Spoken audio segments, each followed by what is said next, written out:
নমস্কাৰ, শিলিখাৰে সৈতে গৰৈ মাছৰ আঞ্জা খাইছেনে? যদি নাই খোৱা এই ৰেচিপিটো আজি সেইসকলৰ বাবে।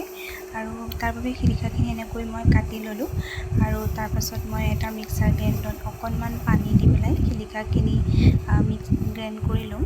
তাৰপাছত মই গৰৈ মাছ দুটা যিহেতু দিম, সেইবাবে তাত মই অকণমান নিমখ হালধি সানি এনেকৈ এখন কেৰাহীত অকণমান তেল দি ভাজি লৈছোঁ। আৰু ভাজি লোৱাৰ পাছত গৰৈ মাছখিনি সেই একেখিনি তেলতে মই অকণমান পাঁচফোৰণ দিছোঁ আৰু এটা তেজপাত তাত দি দিছোঁ। এতিয়া মই তাত মিক্সাৰ কৰি থোৱা শিলিখাখিনি তাত এড কৰি দিলোঁ আৰু এতিয়া মই তাত অকণমান পানী দিছোঁ যিহেতু লাগি যাব তলত। তাৰপিছত তাত মই অকণমান নিমখ আৰু অকণমান হালধি এড কৰি দিছোঁ। এতিয়া মই ধুনীয়াকৈ লৰাই দিম। লৰাই দিয়াৰ পাছত ধুনীয়াকৈ উতলাই আহিবলৈ দিম।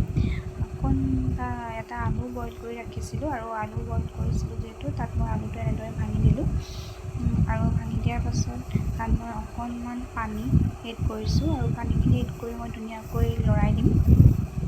এতিয়া মই তাত গৰৈ মাছখিনি দি দিছোঁ আৰু অকণমান মই চেনি দিছিলোঁ, কিন্তু দেখুৱাবলৈ নহ'লে মই ভিডিঅ'টোত।